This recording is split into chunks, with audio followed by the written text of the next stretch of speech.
Cet après-midi, pour notre étude biblique, nous allons commencer avec vraiment un cœur sincère vers l'Éternel. Notre thème du jour, c'est l'Éternel est mon berger, tiré du psaume 23, du verset 1 à 6. Et que la paix et la grâce de Dieu vous soient données avec abondance, partout où vous nous suivez.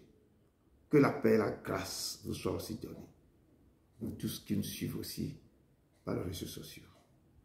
Vous avez ici votre humble serviteur, Edouard Broum du ministère de la fin des temps, basé ici à Bruxelles, Belgique. Soyez les bienvenus. Amen. Sans plus tarder, nous allons accueillir notre frère depuis le Togo.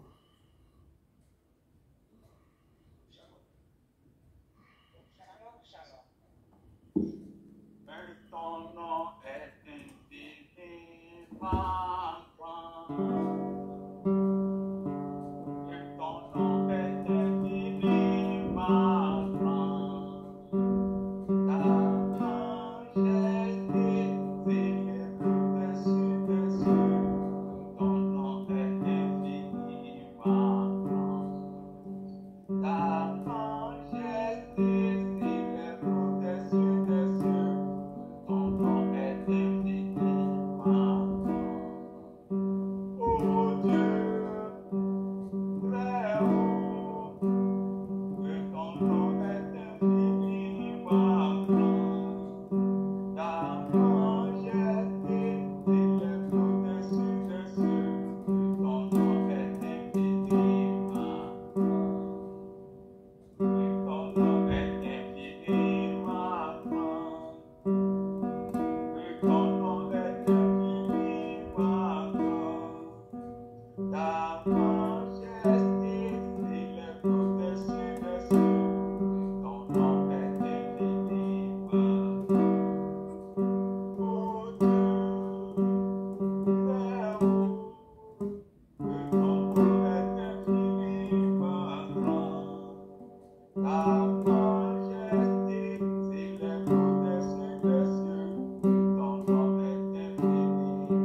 te bénisse. Que Dieu te bénisse. Amen. Shalom, shalom. Shalom. Je vous salue tous dans le nom précieux nom de Jésus-Christ, notre Sauveur. La parole de Dieu nous dit dans le livre d'Éphésiens 1, verset 3, béni soit Dieu le Père de notre Seigneur Jésus-Christ, qui nous a bénis de toutes sortes de bénédictions spirituelles dans les lieux célestes en Christ. Bien-aimés, je vous exhorte à vous joindre à moi pour dire merci au Père pour tous ses bienfaits dans nos vies, parce qu'il ne cesse de nous le démontrer. Disons-lui merci. Merci. Prions ensemble. Témoin fidèle et véritable, que ton nom soit magnifique. Tu es le Dieu tout-puissant, le Dieu de gloire, de bonté. Tu es digne d'être exalté. Tu es un bouclier pour ceux qui marchent dans l'intégrité avec toi. Tu es le rédempteur de notre vie, le puissant de Jacob. Tu es la source d'eau intarissable. Toi, le Dieu des esprits des prophètes, tu tiens les clés de la mort et du séjour des morts. Tu es le maître des temps et des circonstances, le rocher celui sur lequel nous nous tenons. Tu es notre pierre angulaire. Tu es excellent au-delà de toute description. Tu n'es jamais en retard, tu es toujours à l'heure. Le vrai consolateur, c'est toi. Et le vrai protecteur, c'est toi. À toi seul la gloire au ciel des siècles. Papa, nous te confions notre âme, notre corps, notre esprit à l'écoute de ta parole. Nous te donnons toute la place, Esprit de Dieu vivant. Que l'atmosphère que tu désires s'installe au nom puissant et glorieux nom de Jésus de Nazareth. J'ai prié. Amen. Amen, amen, amen. Bien-aimés, on va passer à la modération. Ce soir, je vais vous exhorter sur un fait, la vengeance. Frères et sœurs, la meilleure façon de gérer les méchants, c'est de laisser Dieu combattre pour nous. Amen. Et la parole de Dieu nous dit, dans le livre de Deutéronome 32, verset 35, ne vous vengez point vous-même, bien-aimés, mais laissez agir la colère, car il est écrit, à moi la vengeance, à moi la rétribution, dit le Seigneur. Dieu est tout ce que nous avons, et avec lui, nous avons tout ce dont on a besoin. Lorsqu'on permet à Dieu d'avoir le contrôle total de notre vie, il manifeste sa puissance dans tous les domaines de nos besoins. Arrêtons de lutter contre la vie et arrêtons d'essayer de compter sur notre propre force. Laissons Dieu mener nos batailles. Amen. Laissez Dieu vaincre nos ennemis. Laissons Dieu prendre en charge notre combat. Et commençons à avoir les avantages d'avoir un Dieu bon et miséricordieux. Bien-aimés, en se vengeant nous-mêmes, c'est un péché. C'est un péché contre Dieu. Donc laissons tout dans la main de Dieu. C'est lui seul qui sait ce qu'il doit faire. Dieu combat toujours pour ses enfants. Pour ceux qui, par la repentance et la foi en Christ, ont soumis leur vie à Dieu. Il est la source de leur victoire. Lorsque Dieu combat pour nous, aucune confédération de démons ou d'hommes ne peut nous résister. Amen. Bien-aimés, élevons la voix vers le Père et demandons-lui pardon. Toutefois que nous-mêmes on s'est vengé, ou on a eu même l'idée même de se venger, ça aussi c'est un péché. Donc on n'a qu'à lui demander pardon. Et vraiment, que vraiment il nous aide à laisser tout dans sa main pour que lui-même là puisse nous venger. Parce qu'en se vengeant nous-mêmes, c'est un péché qu'on commet. Donc prions le peuple de Dieu. Dieu de gloire, d'Abraham, d'Isaac et de Jacob, nul n'est semblable à toi, Papa merci éternel Tout-Puissant. Mes regards se sont tournés encore vers toi encore, Père, sur moi, Père éternel Tout-Puissant. Car tu es l'éternel, tu es le roi, tu es le Seigneur des Seigneurs, le Rédempteur, Papa. David a crié à dit que j'ai péché contre toi seul, que j'ai fait ce qui est mal à tes yeux, Père éternel Tout-Puissant. Je viens vers toi, Papa, pour dire tout sortes de pardon. Si un de ces jours bien dit dans la vie, si moi-même je me suis levé pour me venger, Père éternel Tout-Puissant, Papa, j'ai péché contre toi, Papa éternel Tout-Puissant. C'est pourquoi je remets tout combat de ma vie en tes mains. Si j'ai fait ça, Papa éternel Tout-Puissant, ne me pardonne. Papa, partout, là où je me suis levé pour venger, parce que quelqu'un m'a offensé, quelqu'un m'a fait du mal, et je vais penser, Père, je demande de me pardonner. Mais tout combat qui va se lever contre moi à partir de ce moment, partout dans le monde entier, papa, soit maintenant, tu as dit, papa, je suis l'ennemi de votre ennemi et l'adversaire de votre adversaire. Je remets tout combat à tes mains. Tout combat dans ma vie, tout combat dans ma maison, tout combat en dehors, tout combat, je le remets dans ta main. Je demande pardon chaque fois que je me suis levé à faire ça, papa. Pardonne-moi tous mes actes. Tu as dit que tu effaceras toutes les transgressions de la jeunesse. Tu ne te souviendras plus, papa. Père, et tu vas les effacer comme un nuage, papa. Efface toutes mes transgressions. Pas toutes les transgressions, papa. Je mets tout mes retours de toi. Je remets tout combat dans ta main.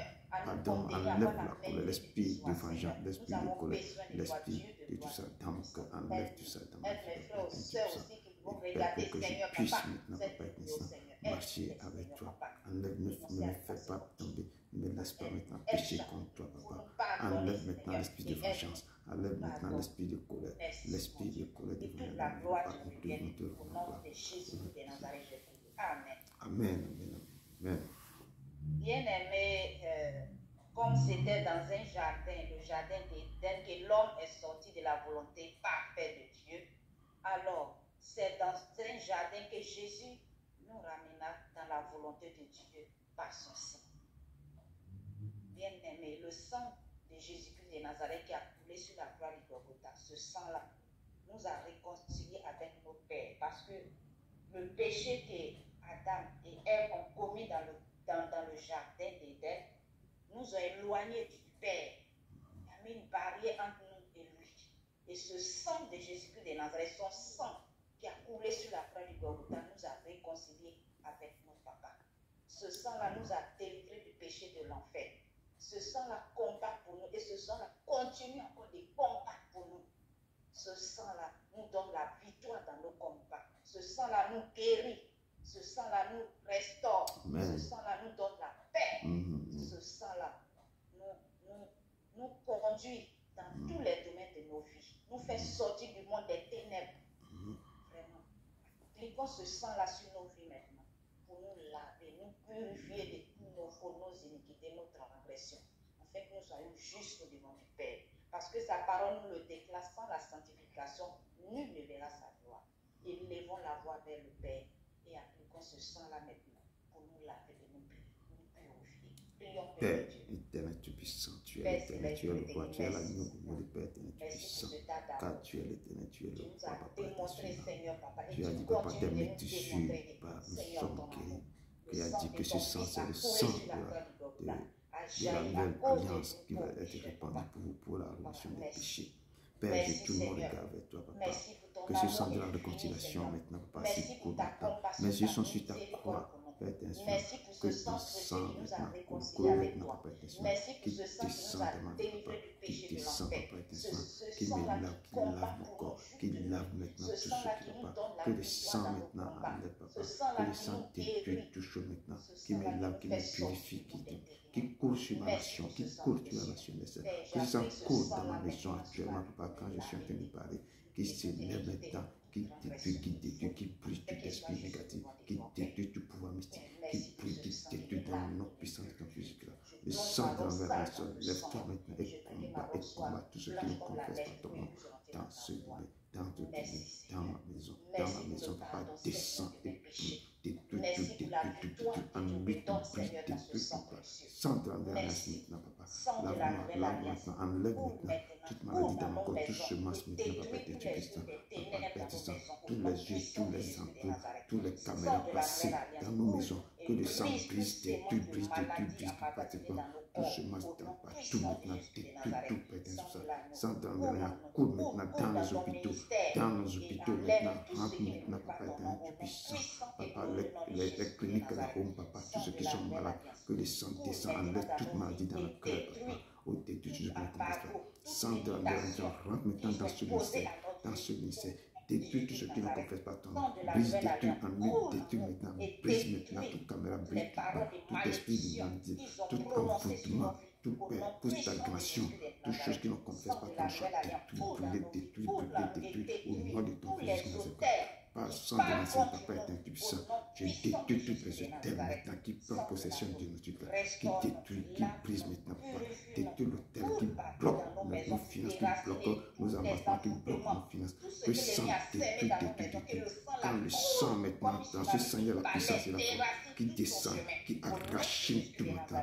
Père, si descend, qui court, qui prend en vol comme un ouragan terrible, qui déracine, qui renverse tout, qui brûle, papa, qui détruit, qui descend, qui détruit. Que sang que tu es l'éternel. Que nous te pouvons faire ça pour que nous fassions selon ta parole, sans de la nuit, papa éternel puissant. Descends pour dans ce pays d'attention maintenant. Enlève tout le mal, enlève tout ce que nous confesse à ton nom. Sécurise la place de papa et Père éternel puissant. Sans descend et agit, sans descend et agit. En papa, paralyse, que tes sangs maintenant donnent bouclier terrible. Tout envoûtement, toute flèche lancée contre moi, papa, soit sans effet, papa, sans effet, car le sang de la nature est éternel, papa. Nous puissons, nous détruisons, papa éternel puissant. Manifeste-toi, papa, car tu es l'éternel, c'est toi qui s'est levé. Sans papa, nous marchons dans tout ça. Nous vivons ce sang. Nous rentrons, papa. Donne la force, la puissance, agis nous dans le combat et mets-toi à la bataille. Papa, sans de manifeste-toi, nous jusqu'ici. Amen, amen. Bien-aimé, la parole de Dieu nous dit dans le livre de 1 Corinthiens 6, verset 19, ne savez-vous pas que votre corps est le temple du Saint-Esprit qui est en vous, que vous avez reçu de Dieu et que vous ne vous appartenez point à vous-même? Bien-aimés, glorifions Dieu et dans notre esprit qui appartient à Dieu. Donc, réfléchissons tout ce que nous faisons sur notre corps. On maltraite notre corps par les tatouages, par les bouts d'oreilles dans l'ombril, il y a des bouts d'oreilles aussi dans le nez, à côté des cils. Tout ça là, ça ne glorifie pas le nom de Dieu. Et aussi par nos habillements, surtout nous les femmes aussi. On s'habille, on est nus. Jusqu'à même les hommes se tournent pour nous regarder. Et ça fait honte. Tout cela, ça ne glorifie pas le nom de Dieu. La femme doit cacher son corps. Et c'est son mari seul qui doit voir ce corps. Tout ce qu'on fait, ça ne glorifie pas le nom de Dieu. On pèse le nez, on met les piercings, tout ça, ça ne glorifie pas le nom de Dieu. Et on voit aujourd'hui aussi la peau qu'on a. On dit non, pourquoi Dieu ne nous a pas donné la peau blanche? On se dépigmente. Tout ça, on maltraite le corps que Dieu nous a donné. Et la parole de Dieu nous dit aussi encore dans le livre de 1 Corinthiens 3, verset 17, si quelqu'un détruit le temple de Dieu, Dieu le détruira. Car le temple de Dieu est saint et c'est ce que vous êtes. Bien-aimés, le nom Dieu que nous prions est un Dieu saint. Donc nous aussi, on doit être saint. On doit être saint par nos actes, nos manières de parler, de se comporter. En toutes choses, on doit être saint comme notre Dieu. Dieu nous dit, nous devons le glorifier à travers notre corps et notre esprit qui appartient à Dieu. Donc, nous ne pouvons pas faire n'importe quoi parce que notre corps, c'est la maison de Dieu, le temple du Saint-Esprit de Dieu. Réfléchissons très bien ce que nous faisons avec notre corps. Parce qu'à la fin, il y a des comptes à rendre à ce que nous faisons avec notre corps. Bien-aimés, prions ce soir et demandons à l'Esprit de Dieu de nous aider vraiment à bien nous comporter, à être remplis du Saint-Esprit, que le Saint-Esprit nous aide pour que vraiment nous puissions fuir les désirs de la chair, que nous puissions nous comporter comme des vrais enfants de Dieu. Prions, peuple de Dieu. Éternel des armées, Dieu d'Abraham, d'Isaac et de Jacob, nul n'est semblable à toi, papa éternel puissant. Tu as dit dans ta parole que Père, qu'il est à ma table que tu t'en ailles. Et si tu ne t'en vas pas, tu n'en reviendras pas le consolateur. Père, mes regards se sont tournés vers toi, papa éternel puissant. Tu as dit, vous serez puissant, le Saint-Esprit sur vous, vous serez mes témoins. Père, remplis-nous ce matin, papa, ton Saint-Esprit, papa, descends et combat, papa. Change nos vies maintenant, remplis-nous de ta pensée, papa. Donne l'esprit, Père, d'intelligence, de sagesse, papa. Renouvelle notre intelligence, papa, éternel puissant. Pour que nous puissions maintenant, papa, être papa. Descends et agis, marche avec mon esprit de Dieu. Change-nous pour que nous puissions marcher, te connaître, papa, et marcher selon ta volonté. Père éternel puissant, aide-nous maintenant à marcher selon tes préceptes, Esprit Saint, enseigne-nous tes préceptes, enseigne-nous tes commandements. Père éternel puissant, Aide ton peuple ici présent à te chercher, à te connaître et à marcher, à ne pas utiliser indignement ce que tu nous as donné comme un corps, ce corps. Manifeste-toi, Papa éternel, tu puissant. Père éternel, tu puissant. Esprit de vie, esprit de révélation, de puissance, esprit de vision. Père, descends sur nous, Papa éternel, tu puissant. Et aide maintenant. Papa, remplis-nous de toi. Un mois de nouveau, Papa. Tu as dit, Papa, l'esprit du Seigneur, ce matin, tellement on proclamer pour œuvrer pour toi, pour pouvoir faire maintenant, à marcher, à te connaître, à te chercher de tout cœur. Père éternel, tu sens.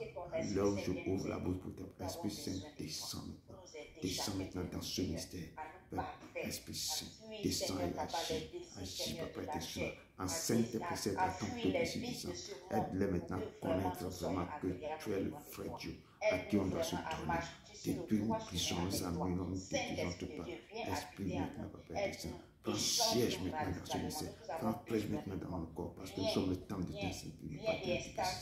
Père éternel, change les données dans nos vies. Brise de toutes les choses qui nous complexent maintenant. Esprit de vie, commence maintenant ce mystère avec ta puissance, avec ta gloire. Et combat maintenant toute personne maintenant qui va se lever. Ce qu'on est là pour parler de toi. S'il y a quelqu'un qui a mis des Isaïe, Père Saint, descends maintenant et change. Maîtrise l'atmosphère pour que ta parole doit sortir. Manifeste-toi maintenant, Papa éternel, tu sens. Prends contrôle de ce lieu terriblement, Papa éternel, tu sens. Père, qu'on sache que Dieu est éternel, ta présence est immense. Esprit Saint, prends contrôle maintenant. Prends contrôle maintenant. Dirige ce lieu, Papa éternel, tu puissant. Nous te donnons à toi, Papa. Parce que tu vas demeurer dans ce corps, il faut nous aider aussi avec ton esprit à savoir comment traiter durement notre corps. Nous te rendons gloire au nom de ton Fils Jésus de Nazareth. Au nom de ton Fils Jésus de Nazareth. Amen, amen, amen, amen. Merci, ma soeur. Merci. Que Dieu vous bénisse abondamment. Sans plus tarder, on va rentrer aussi dans l'adoration. Et j'ai choisi 3 chansons qu'on va aller rapido presto. Que l'Éternel nous guide. Il siège dans l'adoration et dans le louange. Il veut qu'aujourd'hui, que vos cœurs soient attachés à ton cœur. Cette chanson aussi va vous aider à s'approcher encore plus près de lui. Et il avait dit à Marie, ne t'ai-je pas dit, si tu crois, tu verras la gloire de Dieu. Toute personne qui va avoir le cœur attaché à Dieu, parce qu'il est la vie et la résurrection. Il dit, si tu crois, tu verras la gloire de Dieu. Amen. Ne t'ai-je pas dit que si tu crois, tu verras ma gloire, oh, tu verras ma gloire se manifester dans ta vie. Ne t'ai-je pas dit que si tu crois, tu verras ma gloire, oh, tu verras ma gloire dans ta vie. Tu verras ma gloire, oh, tu verras ma gloire se manifester dans ta vie. Tu verras ma gloire, tu verras ma gloire dans ta vie. Tu verras ma gloire, tu verras ma gloire se manifester dans ta vie. Tu verras ma gloire, oh, tu verras ma gloire dans ta vie.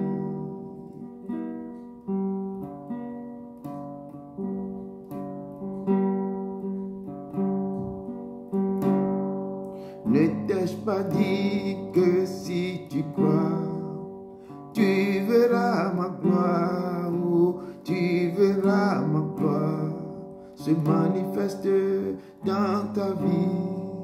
Tu verras ma gloire, oh, tu verras ma gloire dans ta vie. Tu verras ma gloire, tu verras ma gloire se manifester dans ta vie. Tu verras ma gloire, tu verras ma gloire dans ta vie. Tu verras ma tu verras ma gloire dans ta vie. Oui, il est le Seigneur, il est l'Éternel. Il dit, si tu crois, tu verras ma gloire. Il faut croire avec vos cœurs. Il faut aller, pas seulement de vos lèvres, mais que ça sort de votre cœur. Comme ça, on saura que vous êtes des vrais enfants de Dieu. Amen.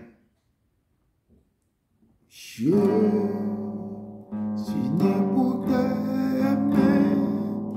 Je suis né pour t'adorer, mon Dieu.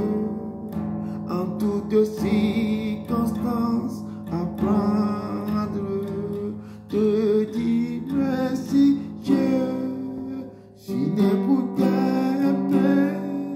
Je suis né pour t'adorer, mon Dieu. En toutes circonstances, apprendre, te dire merci. Je suis né pour te louer.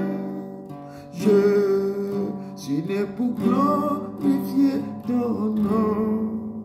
En toutes circonstances, apprends de dire merci. Je suis né pour t'aimer.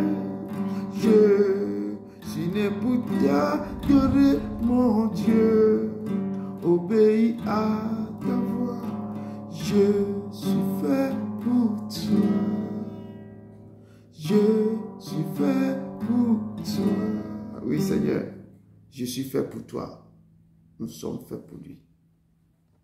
Donc, nous devons apprendre à l'aimer, à aller vers lui avec un cœur sincère. Nous devons reconnaître que rien n'est impossible à lui. Il peut faire tout selon son bon plaisir. Et nous devons savoir qu'il est notre berger. Je reconnais que tu peux tout et que rien n'est impossible. Je reconnais que tu peux tout et que rien n'est impossible. Seigneur, fais-moi voir ta gloire. Seigneur, fais-moi voir ta gloire. Seigneur, fais-moi voir ta gloire. Seigneur, fais-moi voir ta gloire. Oh, ta gloire. Seigneur, Seigneur, fais-moi voir ta gloire. Ta gloire, Seigneur. Seigneur, fais-moi voir ta gloire. Je reconnais, tu peux tout faire et que rien n'est impossible. Je reconnais que tu peux tout et que rien n'est impossible. Seigneur, fais-moi voir ta gloire. Seigneur, fais-moi voir ta gloire. Ta gloire, Seigneur. Seigneur, fais-nous voir ta gloire. Oui, Seigneur, fais-nous voir ta gloire. Tu peux tout. Je reconnais que tu es le Père, que tu peux tout. Tu peux changer les choses négatives en choses positives. Tu peux faire tout selon ton bon plaisir. Encore, je vous salue dans le nom précieux de Jésus de Nazareth. Notre thème de ce jour, pour notre étude biblique, l'Éternel est mon berger. L'Éternel est mon berger. Sans plus tarder, nous rentrons directement dans l'introduction. Et après l'introduction, j'attaque le test de base. Et après, je vais vous laisser la parole pour que vous puissiez aussi me dire ce que vous avez médité, votre résumé. Amen. Mon texte de base, je l'ai tiré dans Ézéchiel 34. Et la parole de Dieu me dit dans Ézéchiel 34 que c'est à partir du verset 11 que j'ai puisé mes ressources là-bas. Car ainsi parle le Seigneur, l'Éternel. Voici, j'aurai soin moi-même de mes brebis et j'en ferai la revue. Comme un pasteur inspecte son troupeau quand il est au milieu de ses brebis et passe, ainsi je ferai aussi la revue de mes brebis et je les recueillerai de tous les lieux où elles ont été dispersées au jour des nuages et de l'obscurité. Je les retirerai dans les peuples, je les rassemblerai de diverses contrées, je les ramènerai dans le pays et je les ferai paître sur les montagnes d'Israël, le long des ruisseaux et dans tous les lieux habités du pays. Je les ferai paître dans un bon pâturage et leur demeure sera sur les montagnes élevées d'Israël. Là, elles reposeront dans un agréable asile et elles auront de grands pâturages sur les montagnes d'Israël. C'est moi qui ferai reposer, dit le Seigneur l'Éternel. Je chercherai celles qui étaient perdues, je ramènerai celles qui étaient égarées, je penserai celles qui étaient blessées et je fortifierai celles qui étaient malades. Mais je détruirai celles qui sont grasses et vigoureuses. Je vais les paître avec justice. Parole du Seigneur. Ça, c'est mon introduction. Le Seigneur nous dit dans cette introduction que lui-même, il est le bon berger. Il va chercher ces brebis qui sont égarées. Il va les ramener. Lui-même va les paître. Parce que quand les autres prennent ces brebis, qui laissent les brebis égarées, qui ne prend pas soin de la brebis, dit que moi-même je vais recueillir mes brebis de tous les lieux où elles étaient dispersées. Parce que si les pasteurs ne tiennent pas soin des brebis, les brebis quittent la bergerie et ils sont dispersés, éparpillés. Et le Père dit que moi-même je vais les chercher. Au jour des nuages et de l'obscurité, là où ils se sont dispersés, là où ils se sont perdus, je vais les ramener. Je vais les retirer d'entre les peuples, je vais les rassembler de divers contrées et moi-même je vais les paître sur les montagnes d'Israël. Je serai leur berger. Ils seront mes troupeaux et mon peuple. L'Éternel. Maintenant, je rentre dans notre texte du jour, qui se trouve dans Psaume 23. Tout le monde connaît ce psaume. Tout le monde. Je dis tout le monde. Même les bébés même connaissent ce psaume. Je tombe de psaume, c'est le psaume de David. Ce psaume-là, qui est un psaume qui fait référence à David, à sa vie de berger, à ses conquêtes, à ce Dieu qu'il aime tant. Il a donné honneur à ce Dieu dans ce psaume. Il sait que ce Dieu-là, c'est tout pour lui. À part lui, il n'y a rien.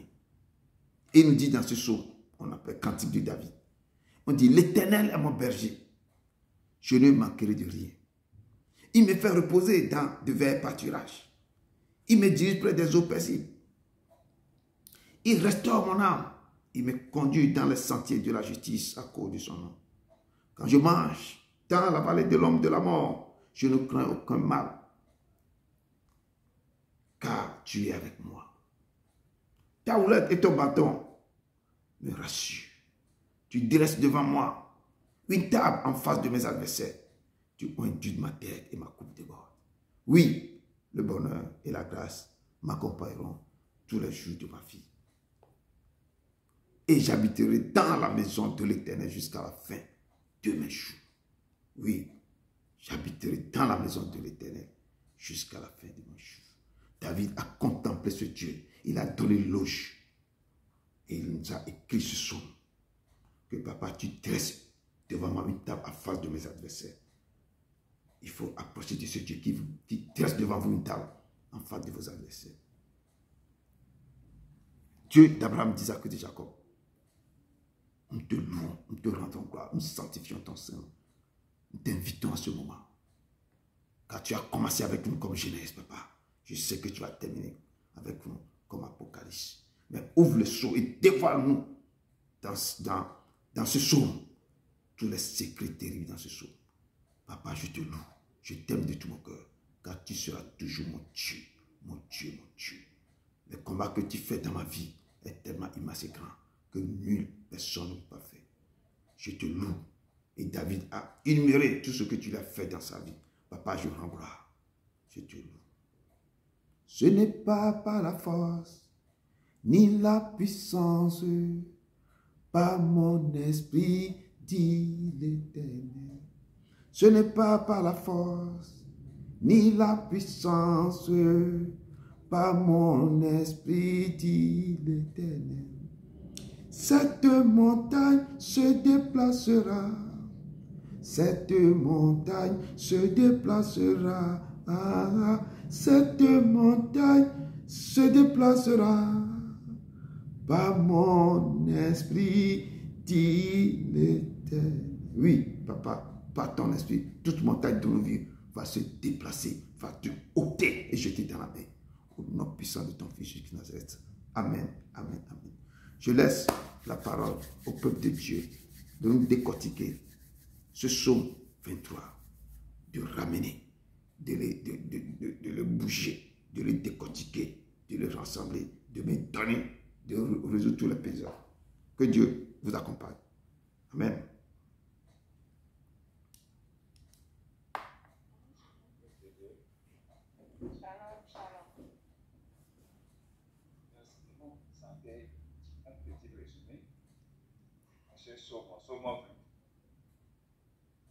Qu'est-ce du jour on vous relate la vie qu'a connue le roi David lorsqu'il était jeune et un simple berger que Dieu a fait rentrer dans le palais royal par un plan de camouflage.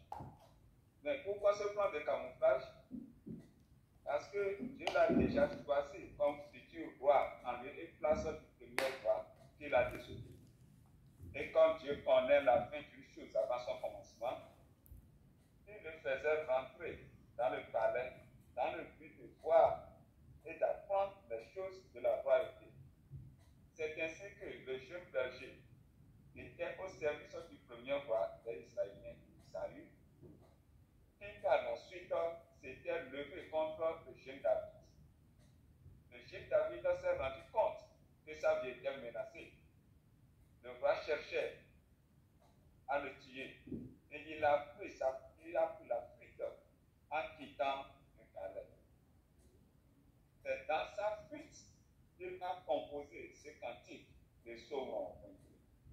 Car le roi Saül ne se lassait pas de le poursuivre jour et nuit, et le jeune David n'avait pas un répit de repos. Mais bien imaginez-vous un innocent juste qui a été accusé par jalousie de sa compétence et convoité. Que deviendra cet homme?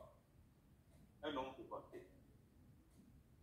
C'est cet état de choses qui a forgé le mental de David et ses compagnons qui étaient devenus des hommes guéris à la guerre, prêts à tout, mais sans toutefois oublier de se confier à Dieu le Créateur. Dans sa fuite effrénée, il ne peut demander l'assistance et le secours de l'Éternel. Étant berger, il savait comment faire les brebis, leur donner du repos et prendre soin d'elles pour éviter qu'aucun malheur ne leur arrive. Et voilà qu'il se trouve dans une situation inconfortable et il est dans l'obligation de se tourner vers Dieu, le grand berger, le grand pasteur, de lui venir en aide, car il a la crainte de Dieu en lui et il sait que Dieu ne l'abandonnera pas. L'Éternel a délivré des mains de ses ennemis. Il était passé par toutes ces choses avant de devenir roi. Et même étant roi, la tâche n'était pas facile pour lui. Il est dans les morts. Dans les situations difficiles, Dieu l'a secouru. Chaque fois, il se tourne vers Dieu. Mais pour faire ses conquêtes, il invoque Dieu, il lui confie tout. Afin d'entreprendre ce qu'il désire faire. Ce que je retiens à travers le psaume est que les trois points. Avant de diriger ou conduire un groupe, il faut aller à l'école du berger, c'est-à-dire conduire les brebis d'abord, comme ce fut le cas de Moïse et de David. Deuxième point, avant de faire toutes choses, confie-toi en l'Éternel. Il sera avec toi et il te guidera. Troisième point, rien n'est facile dans ce monde. C'est toute une lutte. Il faut persévérer et tu auras la victoire. Comme tout être vivant n'est de contrainte, vie de lutte, une main de liberté. C'est ainsi notre Dieu. Et confions-nous à l'Éternel. C'est au nom de Jésus-Christ que j'ai fait ce reçu.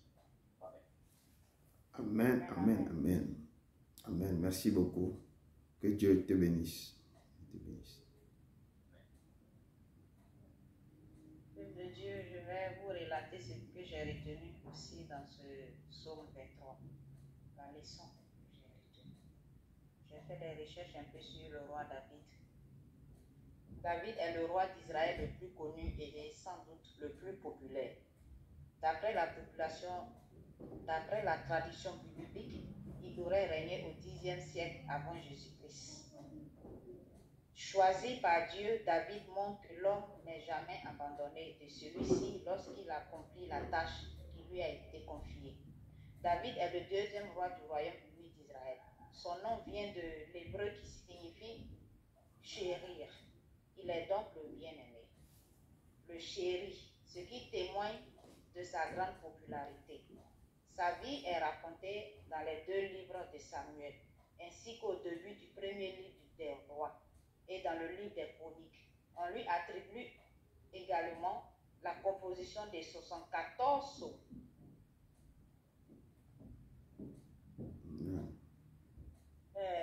Ce psaume a été écrit par David à un moment paisible lors de sa vie. Mais rien n'indique l'époque de sa rédaction. Était-ce quand il était lui-même un jeune pâtre ou après qu'il ait accédé à la royauté ou à la fin de sa vie? Quelqu'un a nommé le psaume 23 le chant du vieux berger. C'est l'œuvre d'un souverain mature qui se penche sur ce qui a été sa marche avec Dieu et combien il a pu compter sur Dieu. Les épreuves de la vie ont maltraité David. Soldat, aguerri, il a connu bien des joies et beaucoup de peines, des victoires sur le champ de bataille, mais aussi des malheurs terribles et des privations sans nombre. Il est passé par le creuset de l'adversité, mais il a fait ses preuves. Il est resté fidèle à l'Éternel qui lui a rendu au centuple.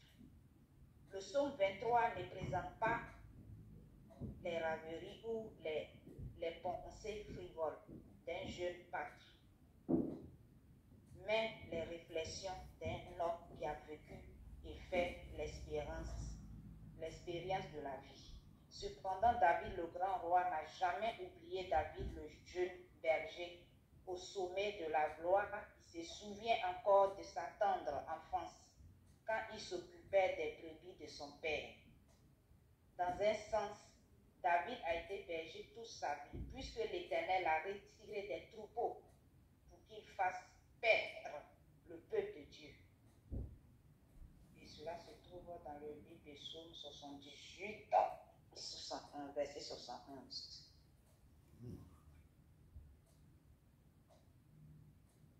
Explication des versets du psaume 23, de 1 à 6. L'Éternel est mon berger. Le berger représente le roi, car il est supposé être le conducteur et le protecteur de son peuple. Une brebis ne vit que grâce à la protection et à la sollicitude de son berger. Dès qu'il lui manque, elle est entourée de dangers et menacée de périls.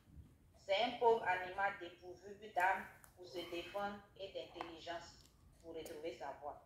Il est une chose pourtant qu'elle sait faire, se tenir près de son berger et compter sur sa féroce et sa fidélité. Tant qu'il est près d'elle, elle le suit, sans s'inquiéter de rien et sans redouter personne.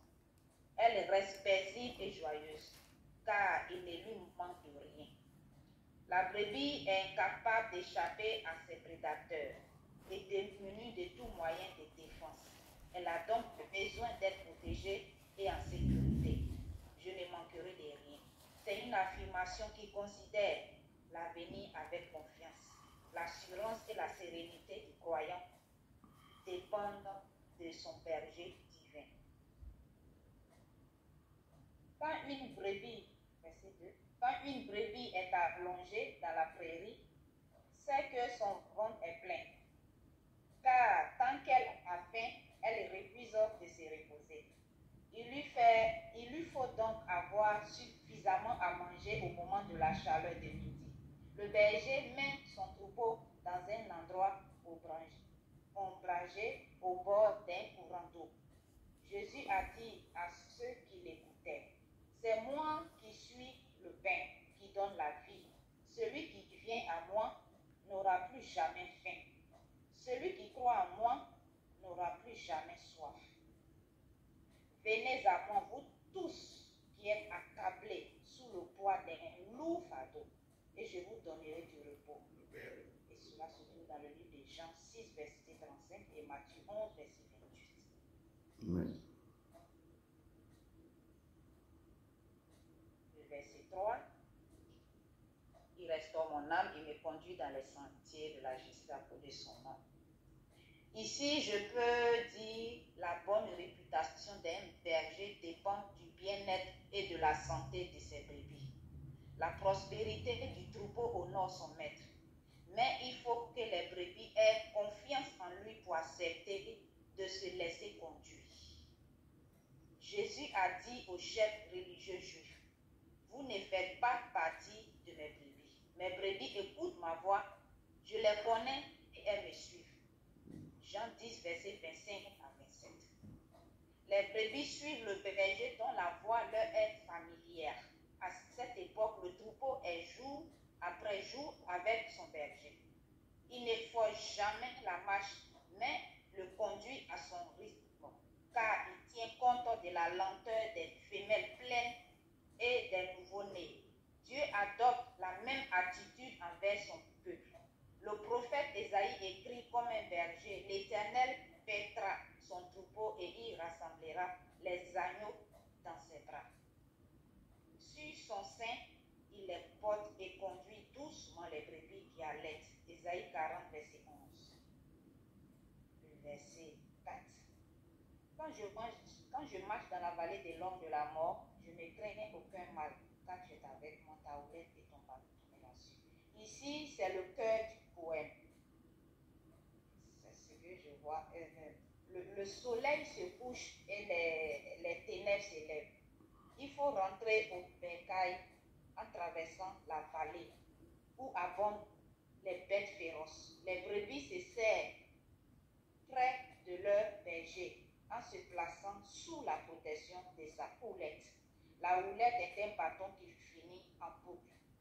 Il permet au berger d'asseoir son autorité, de défendre les brebis contre les prédateurs, de les rassembler, les guider et de récupérer celles qui se coincent entre deux rochers ou qui s'emprisonnent dans un buisson.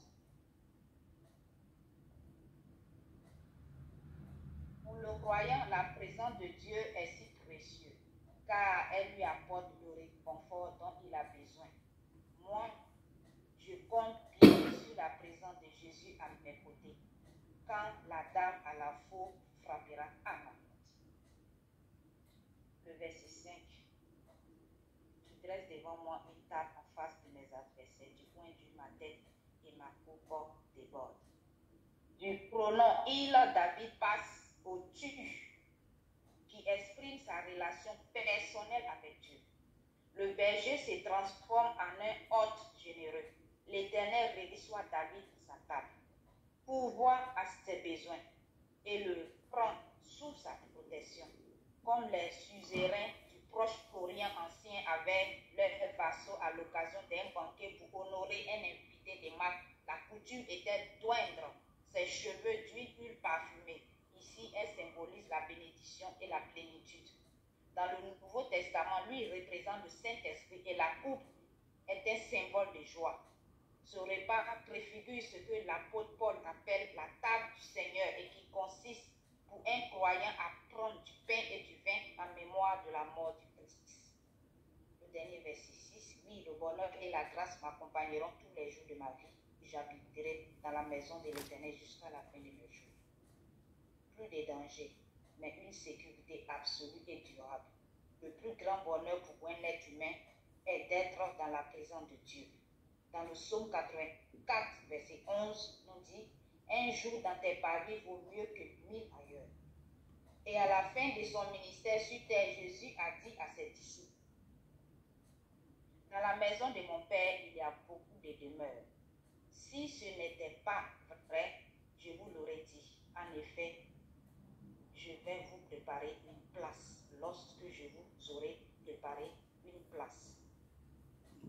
Je reviendrai et je vous prendrai avec moi, afin que vous soyez vous aussi là où je suis. » Jean 14, verset 2, 3.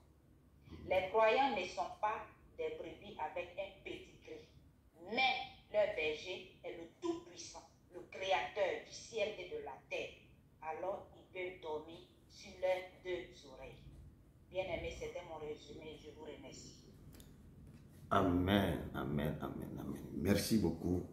Merci que tu as décortiqué tous les versets. Que Dieu te bénisse abondamment, abondamment. Et merci. Et ce que vous n'avez pas ajouté, moi, je peux l'ajouter pour que ça soit, le puzzle soit vraiment complet. Amen. Que Dieu vous bénisse, vous deux, d'avoir porté la pierre à l'édifice. Amen, amen. Et le psaume 23, ce psaume parle beaucoup de... Je dis que ce psaume, j'ai beaucoup aussi. On peut l'utiliser dans des funérailles, on peut l'utiliser dans les mariages, dans les naissances, parce qu'on peut le tourner de toute manière. Et ce psaume parle de la jeunesse. David qui a écrit, il a pesé son expérience, ses vécus et ce qu'il avait fait pour les animaux. Il sait que Dieu le fera pour lui. Il a vu la main de Dieu dans sa vie durant toutes ses conquêtes, durant toutes ses aventures, durant toutes ses fuites devant Saül, devant son fils Absalom, devant toutes les choses négatives qui sont venues dans sa vie. Mais il a survécu. Et c'est pourquoi Dieu lui dit que tes mains sont tachées de sang. Tu ne peux pas construire une maison pour moi. C'est ton fils. Ce qui m'a touché sur sa vie, le jour qui va donner la dot pour prendre la fille de Saül pour le mariage, Saül a dit, il faut aller ramener moi, c'est un homme des pupitres des Philistins. Il faut aller tuer les Philistins et enlever leurs pupitres maintenant pour me donner. Il a doublé le prix. Il est parti, il a tué plus de Philistins. Si on lui a demandé 200, il est ramené 400 ou 600 pour donner au roi Saül que le prix est élevé. C'est un homme selon le cœur de Dieu. C'est un homme courageux. Et quand je vois son psaume, qui dit l'Éternel mon berger, je ne manquerai de rien.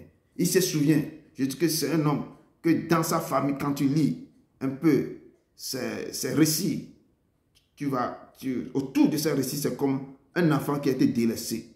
Les autres sont choyés, ils sont militaires aux côtés de Saül, mais lui, il est toujours à la montagne pour garder les troupeaux de son père. Et je sais que en gardant le troupeau de son père, il priait tout le temps. Il faisait des choses incroyables. Et comment il protégeait les troupeaux. Ils arrachaient quand quelque chose va arriver les troupeaux. Il défendait les troupeaux. Il défendait les brebis. Il les amenait dans les verts pâturages. Il les amenait dans les endroits. Il les couvrit. Il est devenu un gardien berger. Ce qu'on appelle un vrai berger. C'est ça qui était pour les troupeaux de son père. Et il a vu la main du Père. Aussi que la façon que moi, un être humain, je garde les troupeaux. Le Dieu à qui je prie chaque fois, sa merci sur moi, c'est plus qu'un grand, plus qu'un bon berger de ma vie. Et ce que moi j'avais fait avec les brebis, lui peut faire plus que ça. C'est pour qu'il a donné sa vie totalement à Dieu. Et qu'on sent dans ce psaume la vie. Il s'est reposé sur Dieu. Il s'est donné totalement à Dieu. Il s'est accroupi. Il s'est donné. Il s'est abandonné totalement à Dieu. Il dit que malgré, même si je travaille, je marche dans la vallée de l'homme de la mort, je ne crains que mal. Parce que je sais à qui je tiens, qui me protège, qui marche avec moi. J'ai tenu le manteau à un bon berger qui me tient, qui me dirige. Je resterai toujours avec lui. Je demeurerai toujours avec lui. Dans les situations difficiles, il dressera une table en face de mes adversaires. Et c'est pourquoi le bonheur et la grâce, quand tu marches avec un tel Dieu, ce berger, le bonheur sera toujours à tes côtés. La grâce va t'accompagner. Tu ne peux plus aller dormir autre chose. Quelqu'un qui a eu l'idée de bâtir une maison à Dieu, il dit que je serai quoi? Je vais habiter toute ma vie. Toute ma vie. Je dis, sa vie, ses conquêtes, tout ce qu'il avait vécu dans la vie, ça reflète tous ses psaumes. Quand tu lis les psaumes, tu sais qu'il est dans la difficulté. Seigneur, retire mon âme dans la prison.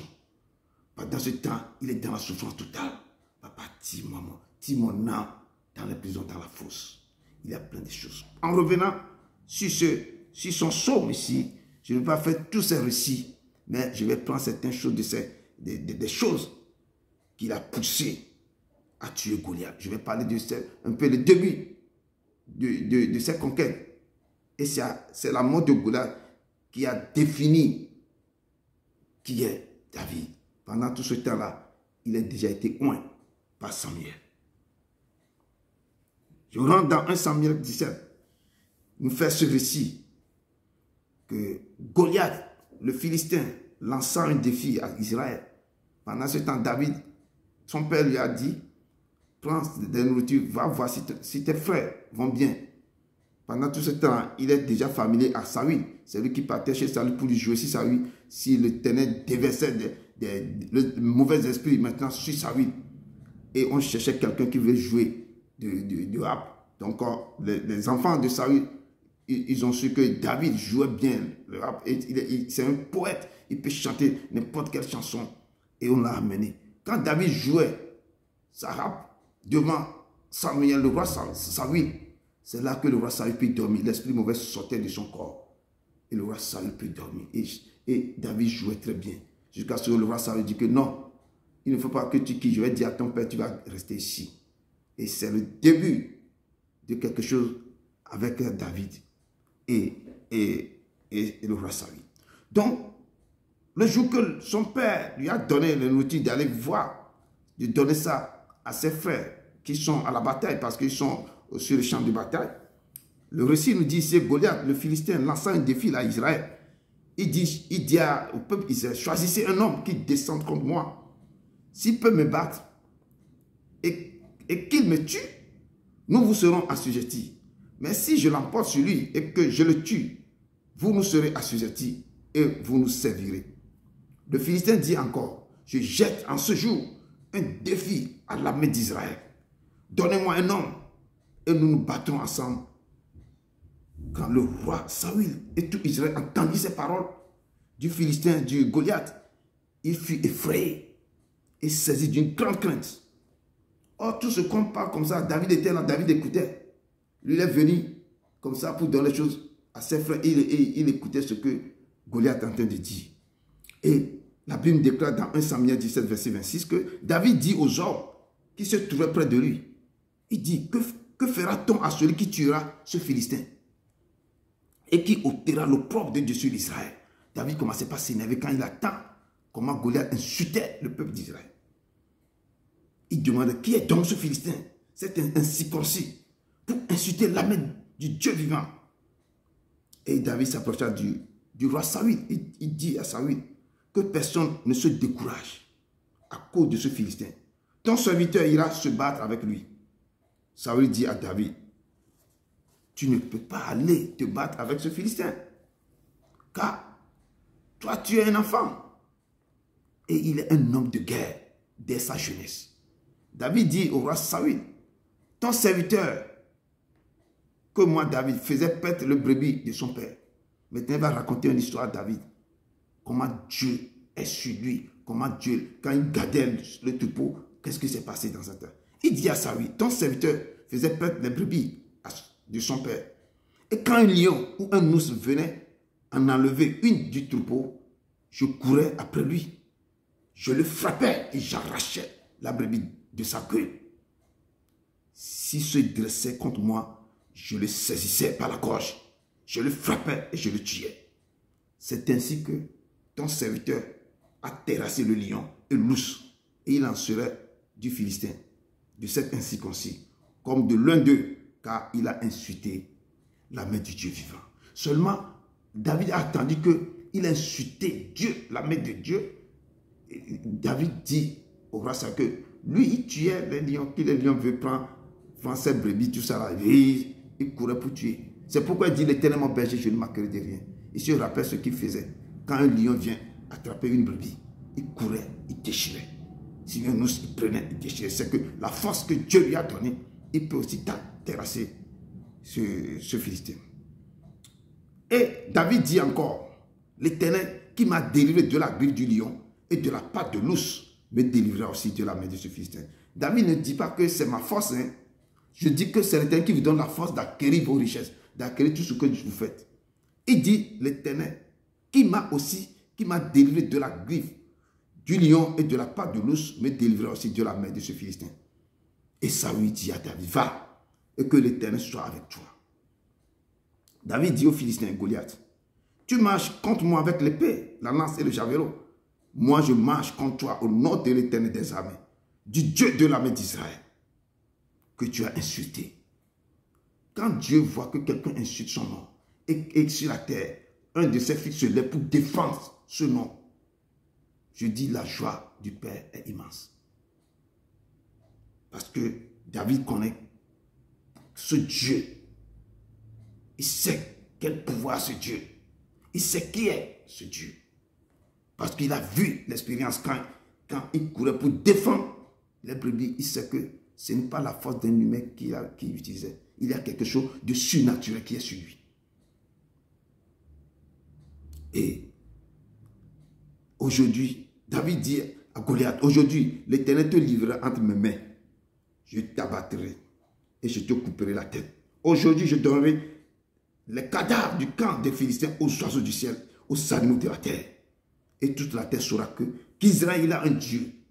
Il répétait des choses à Goliath. Parce que cette parole qu'il dit à Goliath là, c'est une prière, c'est qu'il est en train de prophétiser. Et le ciel est en alerte directement. Il dit aujourd'hui, l'Éternel te livrera entre mes mains. Il ne dit pas que moi-même, je vais combattre, je vais faire. Non, l'Éternel te livrera entre mes mains. Il est en train de prophétiser ce qu'il va faire. Il est en train de prophétiser. Je t'abattrai, il est en train de prophétiser. Je te couperai la tête, il est en train de libérer une parole terrible. Et le ciel, les anges sont prêts. Il dit aujourd'hui, je donnerai les cadavres du camp des Philistins aux oiseaux du ciel et aux animaux de la terre. Et toute la terre saura qu'Israël a un Dieu. Que toute la terre, si Dieu voit qu'on le lève comme ça, qu'on dit, parce que la personne veut vous montrer que lui, il a un Dieu. Le Dieu va se déplacer de son siège et descend et combat. Et vous saurez qu'il a un Dieu. Comme Élie avait dit, montre Dieu d'Abraham, d'Isaac, qu'il sache que ce que je fais tout ça par ta parole. Réponds-moi, Seigneur. Qu'il sache que tu es l'Éternel, qu'en dehors de toi, il n'y a pas un autre. Que le feu, réponds-moi, et le feu est descendu du ciel pour consumer tout l'Holocauste. Que l'on sache qu'il y a un Dieu en Israël. Que l'on sache que je suis ton serviteur et je fais tout par ta parole. L'Éternel se lève. Ne pas dire ça dans l'orgueil, mais il faut croire quel Dieu tu es en train de servir. Quand tu l'appelles, il va te répondre. Ses heures va te dresser pour écouter ce que tu dis. Parce que ta langue sera ton cœur, tu vas marcher dans la volonté de ce Père.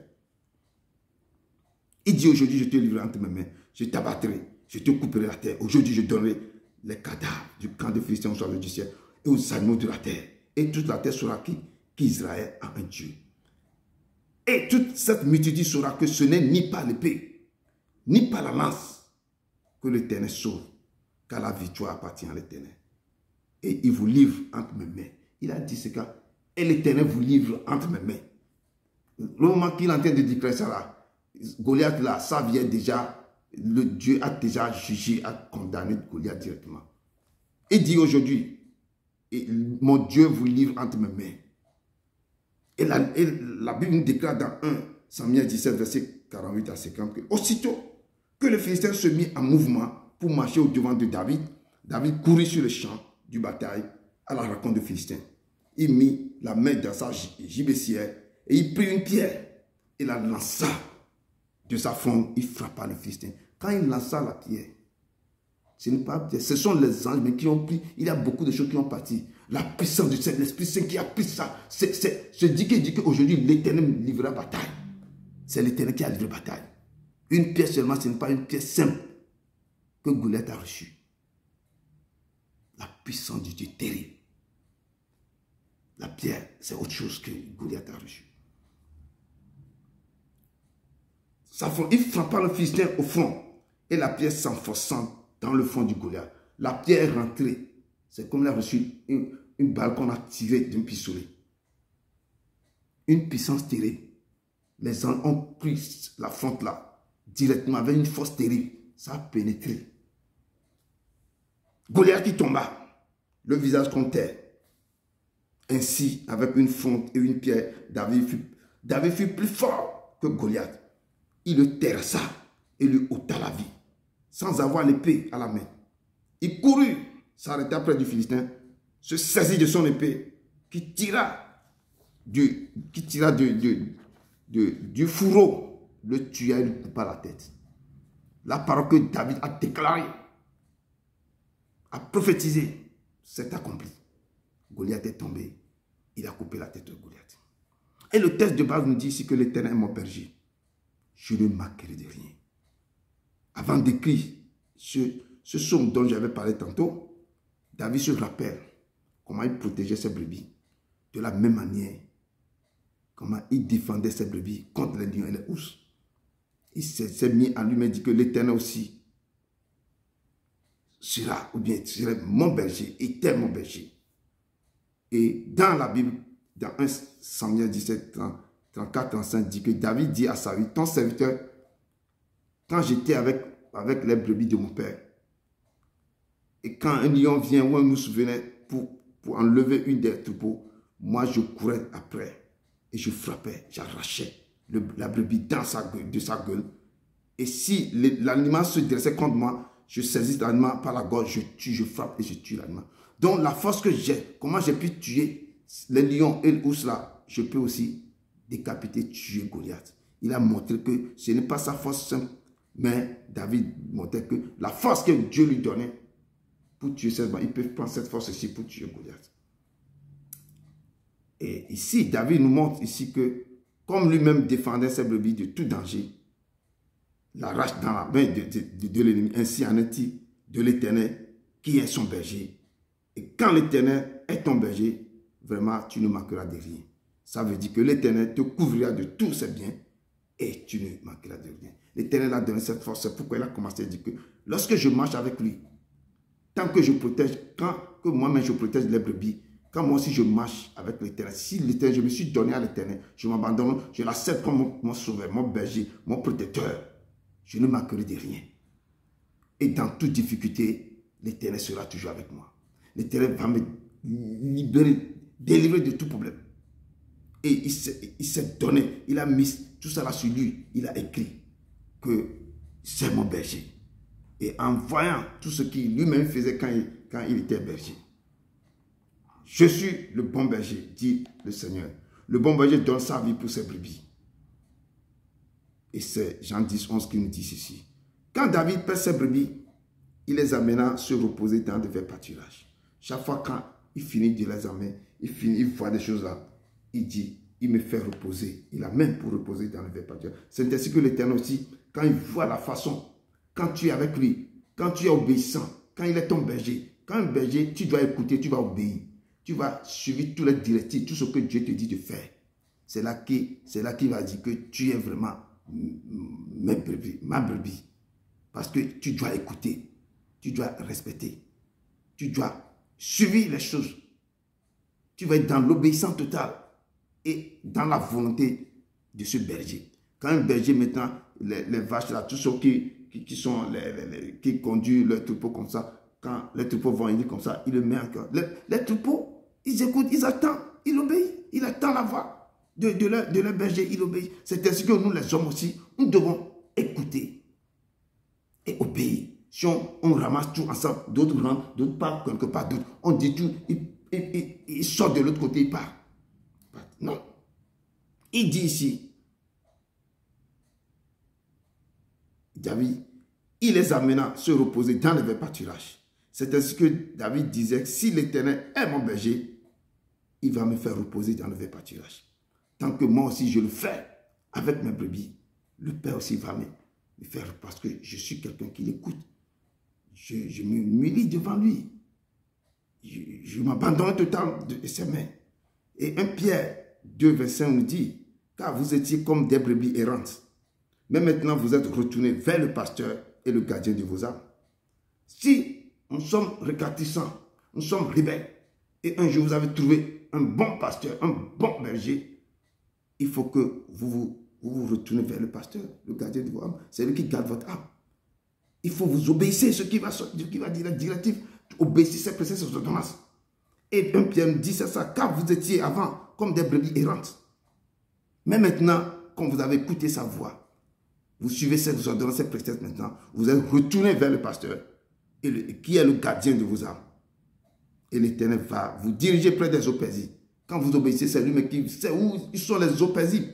Il va vous emmener là-bas. Et vous n'aurez plus faim. Vous n'aurez plus soif. Et le soleil ne vous frappera point. Ni aucune chaleur.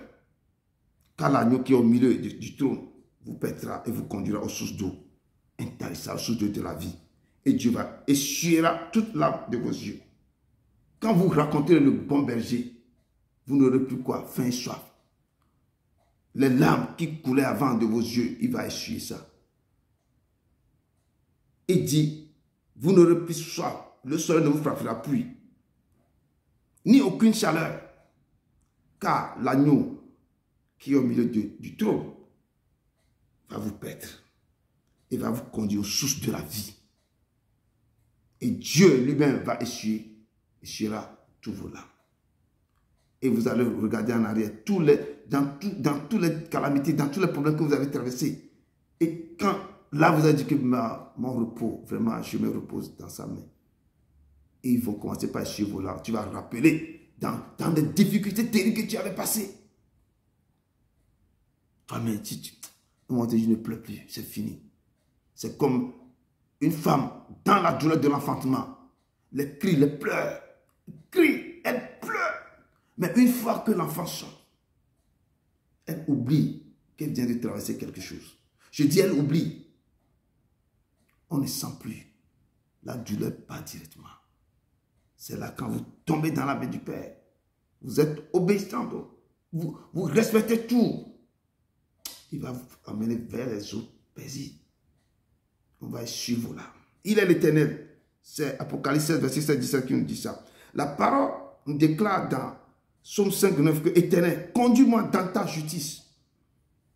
Parce que la parole, verset 3 du texte du bas nous dit, restaure mon âme. Il me conduit dans les sentiers de la justice à cause de son nom. Et le Psaume 5, 9 nous dit, Éternel, conduis-moi dans ta justice. Tu marches avec lui. Tu le prends comme ton berger personnel. Il va te conduire. Ce qu'on appelle la justice de Dieu. Il va te conduire dans la justice. À cause de tes ennemis, le Père va te conduire dans la justice. Il dit, conduis-moi, Éternel, conduis-moi dans ta justice. À cause de mes ennemis. Aplanis ta vie sous mes pas. L'Éternel va aplanir ta vie. Quand il commence par te conduire dans sa justice, à cause de, parce que les ennemis se dressent. Quand ils se dressent ce soir, l'Éternel va se lever.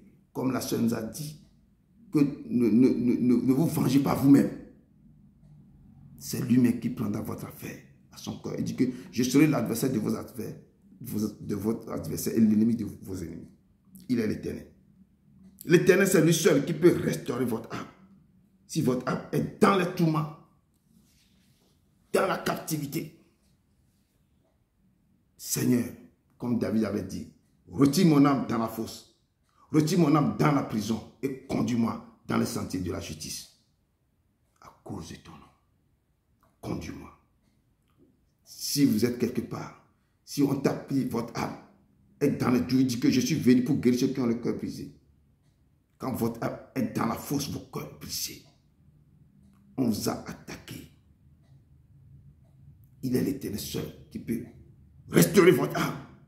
Quand il retire votre âme dans la prison, dans la captivité, il est en train de restaurer ton âme. Parce que tu crois en ce nom. Quand tu crois en son nom, tu ne marches pas ce nom. Si tu as confiance à ce nom, il va te faire sortir dans beaucoup de choses. Et le psalmiste me dit ici, il restaure mon âme, il me conduit dans le sentier de vertu à cause de son nom. Parce que tu as confiance en ce nom. Tu connais son nom. Tu ne marches pas ce nom. Il est l'Éternel. La Bible déclare que jusqu'à maintenant, vous n'avez rien demandé à son nom. Il dit jusqu'à maintenant, vous n'avez rien demandé à mon nom. Il dit à cause de son nom. Tout ce que vous avez demandé, demandez à son nom. Parce que à cause de son nom, il va vous sortir dans quelque chose. Si vous ne marchez pas ce nom, il sera présent. Si vous n'appelez pas ce nom, il sera présent dans vos vies. Il est l'Éternel. Et Psaume 31, verset 1-5 nous dit ceci. Délivre-moi dans ta justice.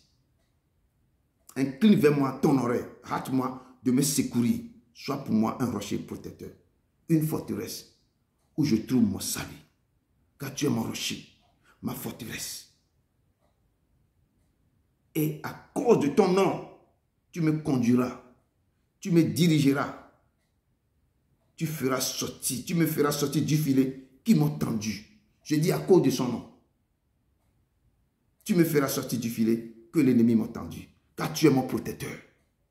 Et c'est pourquoi David dit, l'Éternel est mon berger. L'Éternel est mon protecteur. Il est mon protecteur. Car tu es mon protecteur. Je remets mon esprit en tes mains.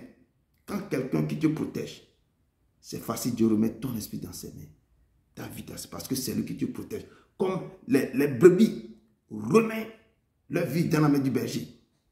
C'est pourquoi je dis que mes brebis me connaissent. Ils attendront ma voix. Moi aussi, je les connais. Parce qu'ils ont confiance sur ce Dieu. Je remets mon esprit en tes mains. Tu me délivreras, Éternel. Dieu de vérité. Car tu es mon protecteur. Si David écrit ces paroles, il sait pourquoi il met les paroles petit à petit comme ça. Les paroles contiennent des mots terribles. Les explications sont costauds. Parce qu'il connaît à qui il a confiance. Et dit, tu me délivreras. Je remets mon esprit en tes mains. Tu me délivreras, Éternel, Dieu de vérité. Je dis vérité pour ceinture ou bien comme ceinture. Et le psalmiste David nous dit, et je marcherai dans le chemin de la justice, au milieu des sentiers de la droiture. Non, ça c'est le proverbe 8 qui me dit ça. Et moi je marcherai dans le chemin de la justice, au milieu des sentiers de la droiture. Quand l'Éternel, Dieu est votre vérité, vous pouvez marcher dans le chemin de la justice et au milieu des sentiers de la droiture. Et c'est pourquoi je viens, le texte de bas du verset 4 me dit, quand je marche dans la vallée de l'ombre de la mort, je ne crains aucun mal, car tu es avec moi. Ta houlette et ton bâton me rassurent.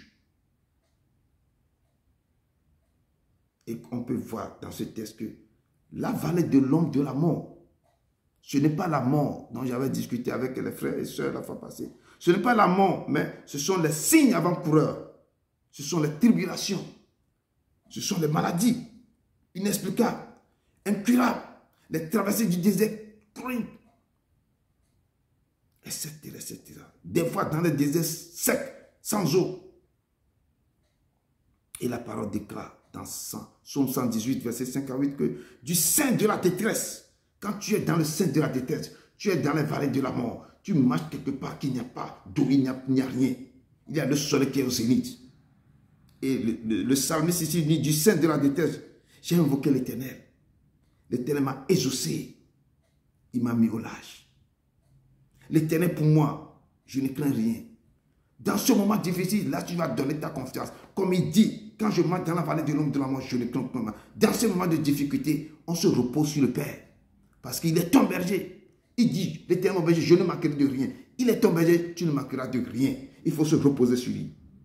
Et il dit ici que l'Éternel, du sein de la détresse, j'ai invoqué l'Éternel. L'Éternel m'a exaucé, il m'a mis au large. L'Éternel pour moi, je ne crains rien. Que peuvent me faire des hommes?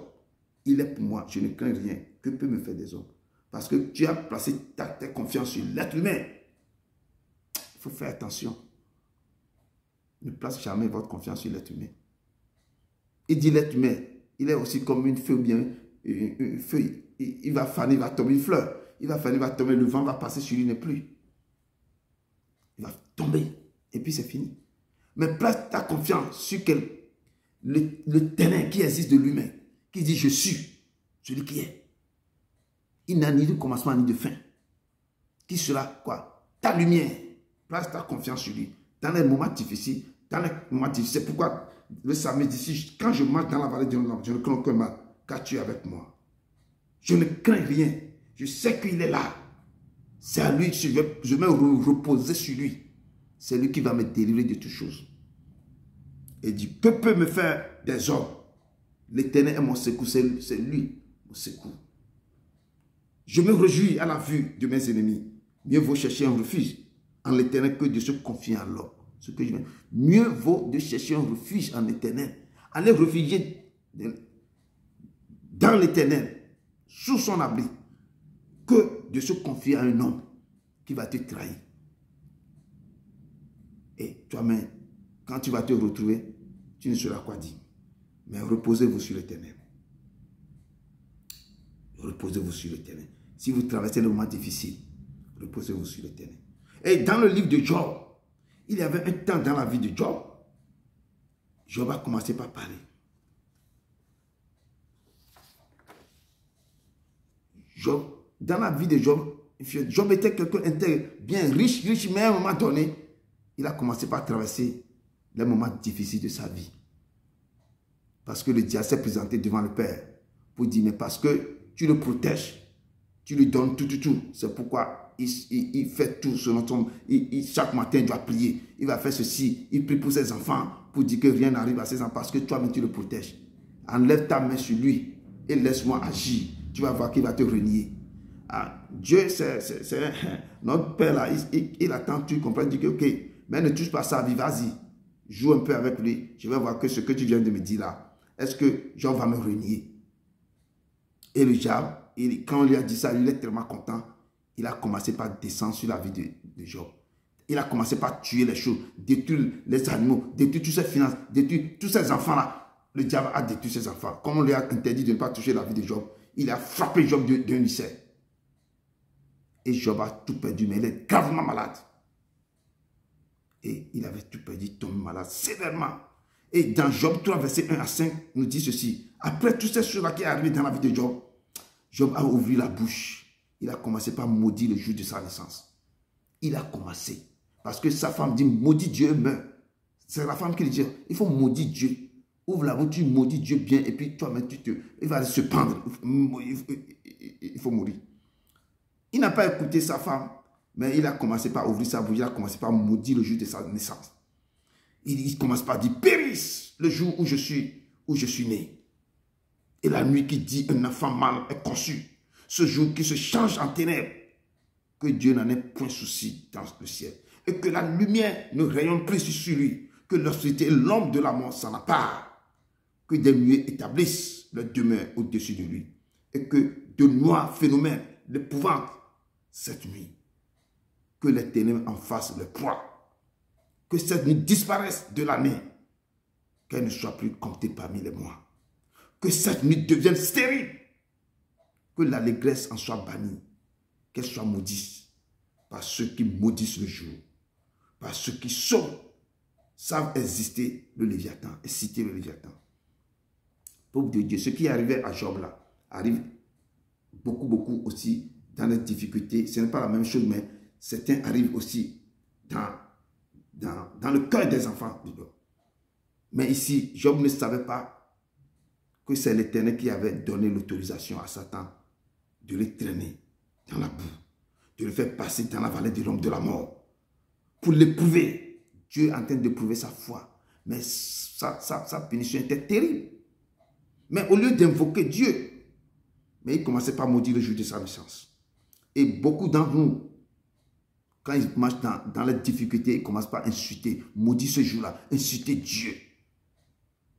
Pourquoi il m'a fait venir sur la terre? Pourquoi il m'a fait venir dans cette famille? Et je souffre tant, je souffre tant, je souffre tant, je n'ai pas mal, je n'ai pas. Et beaucoup parlent. Beaucoup parlent. Et quand ces moments terribles sont arrivés dans vos vies comme ça, Job, des fois Job se souvient de ces temps. Mais si ça arrive à vous, au lieu de maudire le Père, il faut l'adorer. Oh Dieu, envoie un souffle nouveau qui comble ma vie, qui change mon cœur, qui change mon cœur. Je louerai ton Saint-Nom, il faut le louer. Je louerai ton Saint-Nom, Seigneur Jésus. Toute ma vie, oh, toute ma vie, je louerai ton Saint-Nom. Je louerai ton Saint-Nom, Seigneur Jésus. Toute ma vie, oh, toute ma vie, je louerai ton Saint-Nom. Je louerai ton Saint-Nom. Malgré les soucis de cette vie, malgré la tristesse et l'abandon, toute ma vie, oh, toute ma vie, je louerai ton Saint-Nom, je louerai ton Saint-Nom, oh, Seigneur Jésus, toute ma vie, oh, toute ma vie, je louerai ton Saint-Nom, je louerai ton Saint-Nom. Commencez par louer. Quand vous traversez ces moments difficiles, ne maudissez pas le jour de votre naissance. Dieu sait tout. Il prépare les choses d'avance. Il peut vous éprouver. Il sait pourquoi il fait ça. Malgré la tristesse, malgré que vous êtes abandonné, malgré que vous traversez les moments difficiles, que personne ne parle, malgré que vous coubissez dans la maladie terrible, inexplicable, incurable, évoquez son nom. Parce que si vous le dites, vous faites ceci, c'est lui qui va encore étendre sa main sur vous. Donc, continuez par le louer que tu as donné.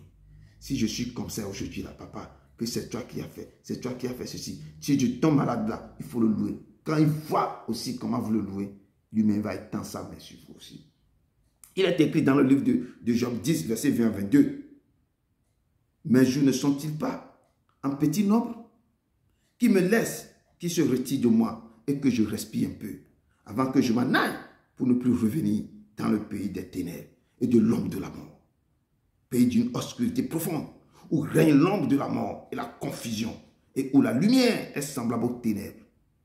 Ô Seigneur, tu me rassures avec ta houlette et ton bâton. Quand je marche dans la vallée de l'ombre de la mort, quand vous marchez dans la vallée de l'ombre de la mort, c'est là que vous saurez qu'il y a un Dieu. Il y a un Dieu. Là où personne ne peut pas étendre sa main vers vous. Là où il n'y a plus rien. On a vu pendant le Covid dans ce pays. Là où tout le monde a tenu sa tête. Il n'y a pas de secours. Les gens même qui vous traitent, même, ils ont peur. Tout le monde a peur de l'autre. Personne ne peut pas saluer l'autre. Tout le monde s'est accroupi chez lui, à la maison. Malgré les soucis de cette vie, malgré la tristesse et l'abandon, toute ma vie, je louerai ton Seigneur. Continuez pas à louer son nom. Il dit, quand je marche dans la vallée de l'ombre de la mort, je ne crains aucun mal. Car tu es avec moi. Il sera avec vous quand vous allez traverser ce moment difficile, ténébreux. Il sera avec vous. Et le psalmiste, le roi David, nous dit aussi dans le psaume 27, verset 1, que l'Éternel est ma lumière. Il est aussi la lumière. Il est le berger, il est la lumière. Il est aussi votre salut. Il dit, l'Éternel est ma lumière et mon salut. De qui aurais-je crainte? Il dit, ne vous abandonnez, ne vous confiez pas aux hommes. Confiez-vous à l'Éternel, à lui. L'Éternel est ma lumière, mon salut. De qui aurais-je crainte? L'Éternel est le soutien de votre vie. De qui aurais-je peur? La peur. Vous devez avoir peur. Je dis, c'est à lui que vous devez avoir peur. Celui qui tient le souffle de vie et votre âme dans sa main, c'est à lui que vous devez avoir peur. Pas aux petits, aux choses bizarres sur la terre. Non, il faut avoir peur à celui qui tient vos souffles de vie dans vos mains. Et le livre d'Ésaïe 43, verset 2 nous dit, si tu traverses les eaux, il dit, je serai avec toi. Et les feux, ils ne te submergeront point. Si tu marches dans le feu, tu ne te brûleras pas. Et la flamme ne t'embrasera pas. Car je suis l'Éternel, ton Dieu, le Saint d'Israël, ton sauveur. Quand tu marches dans tout ça aussi, c'est là, tu marches dans la vallée de l'ombre de la mort. Quand tu traverses tous ces moments, ce sont les moments que David a traversés. Et il a écrit, quand je traverse ça, je sais qu'il est avec moi. Il est l'Éternel. Et le psalmiste nous dit que quand vous traversez les eaux, les gens sont sur la mer, ils crient. Ils ne connaissaient pas Dieu, mais ils ont invoqué le Père. Le Père les a sauvés, les a amenés au bon port. Les gens sont dans les moments difficiles. Quand vous criez, le Père se souviendra de l'alliance qu'il avait faite avec votre grand-père, Abraham, et étendra la main sur vous. Peuple de Dieu, si vous acceptez l'Éternel comme votre berger, vous ne manquerez de rien. Et si vous traversez certains moments difficiles, il sera toujours avec vous. Il vous délivrera, il vous sauvera. Il est l'Éternel. Et il dressera devant vous une table en face de vos adversaires. Si vous le prenez comme votre sauveur, votre berger, votre protecteur, votre rédempteur, votre lumière, et vous l'honorez, vous connaissez qui il est, vous le placez au premier rang de vos vies. Il est au premier rang, pas dernier, pas au milieu, mais premier. Tout va commencer par lui et terminer par lui. Parce qu'il est l'alpha et l'oméga, le commencement à la fin, Genèse, l'Apocalypse, de Genèse à l'Apocalypse. Quand tu le cherches dans ce livre-là, il est dans sa parole. Tout doit commencer par lui. Et quand vous l'acceptez, tel que David le décrit, que l'Éternel mon berger, vous ne manquerez de rien. Et quand vous traversez les moments difficiles, il sera toujours avec vous. Il marchera avec vous. Il va vous délivrer. Il dressera devant vous une table. Quand les gens se sont dressés contre vous, se lever contre vous, lui viendra et mettra sa table en face de vos adversaires. Comme il a défendu David. Quand David a prophétisé qu'aujourd'hui, je vais te décapiter, je vais te tuer. Je donnerai ta chair aux oiseaux du ciel, aux bêtes sauvages. Et ce qu'il a déclaré, ça t'est accompli sur la vie de Goliath. Prophétisez sur vos vies. Les gens qui vont dresser, qui vont se lever contre vous, le Père dressera une table en face de tous vos adversaires. Il est écrit encore dans le psaume 27, verset 2 à 3 que quand les méchants s'avancent contre vous pour dévorer vos chairs, ce sont les persécuteurs et vos ennemis qui chancellent et tombent. S'ils se lèvent contre vous, ce n'est pas vous qui se lèvent contre le Père. Ce sont eux-mêmes qui vont chanceler, ils vont tomber. Si une armée se campait contre vous, la parole de Dieu dit que vos cœurs n'auront aucune crainte. Et si une guerre se leva contre vous, vous serez malgré cela plein de confiance. Vous savez à qui vous avez confiance, à qui vous avez placé vos confiances. Et c'est ça que David disait, car il est avec moi. Ta houlette et son bâton me rassurent. Je sais que son bâton me rassure, sa houlette me rassure. Vous savez à qui vous avez mis votre confiance. Si une guerre se leva contre vous, vous allez dire seulement à vos cœurs que je serai malgré cela plein de confiance. Je demande à l'Éternel une chose, seulement que je désire Adama. Je voudrais habiter toute ma vie dans la maison de l'Éternel pour contempler la magnificence de l'Éternel et pour admirer son temple. Et comme David nous dit ici que le bonheur et la grâce vont m'accompagner toujours. Et j'habiterai dans la maison de l'Éternel. C'est là. Je voudrais habiter toute ma vie dans sa maison. Quand vous êtes devant sa face, vous êtes dans sa maison. Vous le cherchez, vous êtes dans sa maison. Vous l'adorez 3 fois par jour. Vous êtes dans sa maison. Et il est à côté de vous. Il vous écoute. Il parle avec vous. Et il va vous donner des instructions correctes. Il est l'Éternel. Et il y a un récit dans l'évangile. Évangile selon Luc, verset 7, nous dit quelque chose que je vais aller rapido, presto. On dit ici qu'il est un pharisien. Il pria Jésus de venir manger avec lui. Donc, Jésus entra dans sa maison la maison du pharisien, il se mit à table. Et voici, quand il se mit à table directement pour manger, une femme pécheresse qui se trouvait dans la ville, ayant su que Jésus était à table dans la maison du pharisien, et cette femme a apporté un vase d'abâtre, plein de parfums, et se tint derrière, et au pied de Jésus, elle pleurait. Jésus avait attendu seulement que Jésus était là, elle savait qu'elle pleurait, elle pleurait. Et bientôt, elle lui mouilla les pieds de Jésus avec ses larmes. Puis elle a pris ses cheveux pour essuyer, les baissa les pieds de Jésus. Et la femme a train de pleurer. Ses larmes, il nettoyait le pied de Jésus. Et il a pris de l'huile pour oigner du parfum. Il est en train de nettoyer avec... Oh non. Quand le Père est en train de voir cette femme, le Seigneur voit son cœur. Il voit comment la femme est en train de pleurer, mais en train d'adorer en même temps le Père. Mais tout le monde sait dans la vie que c'est une femme pécheresse, terriblement pécheresse. Jésus se tourna vers la femme. Je vais vers verset 44 parce qu'il y a beaucoup qui s'est passé, mais je prends l'essentiel de ce texte. Jésus se tourna vers la femme parce que les autres disaient que mais si elle connaissait la femme, la une pécheresse, pourquoi Jésus l'a laissé faire tout ça. Et les gens parlaient.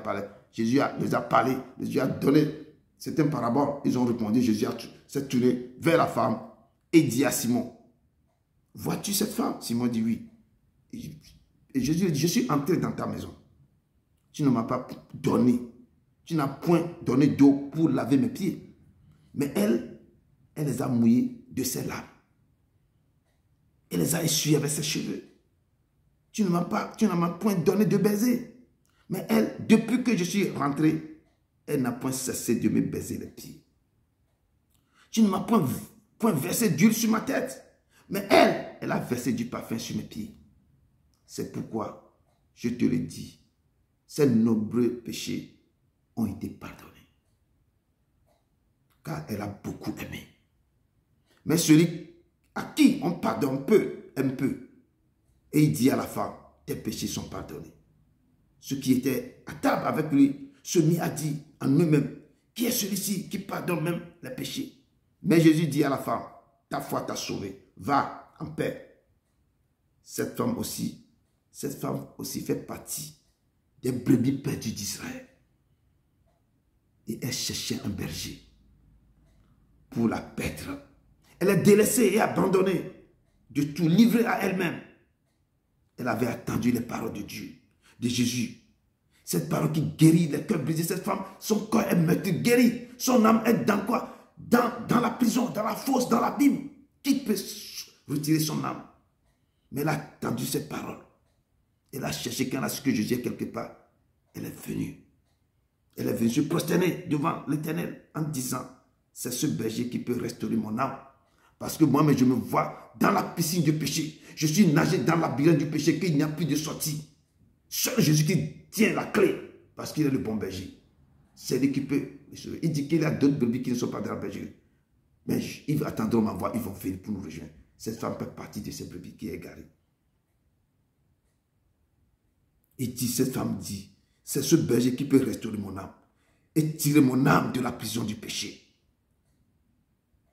Au lieu que Jésus la oint d'huile, c'est cette femme qui fait ça, du parfum, qui fait ça des cheveux sur les pieds de Jésus, qui les suyait. Quelle audace! La femme n'est pas venue demander que Seigneur, oint-moi. Non, il a pris ce qu'il y a de bon pour nettoyer, pour suer, pour mettre des parfums, pour se prosterner devant. Quelle audace et quelle humilité! Et le verset du jour nous dit, tu oins de ma tête et ma coupe déborde. David dit que l'Éternel, tu vas oindre ma tête et la coupe va déborder. Mais en acceptant Jésus comme sauveur, comme ton rédempteur et ton berger, en restant sous son onction, tu seras oint en telle sorte que ta coupe va déborder. Et cette femme qui s'est prosternée dans l'humilité totale devant Jésus, s'est repentie de ses péchés. En l'adorant, avec cette huile de parfum, avec ses cheveux pour essuyer, quelque chose de surnaturel s'est passé. L'onction qui était sur Jésus est descendue sur la vie de cette femme, amenant la guérison dans sa vie, la restauration de son âme, qui est dans le péché profond et le pardon de tous ses péchés.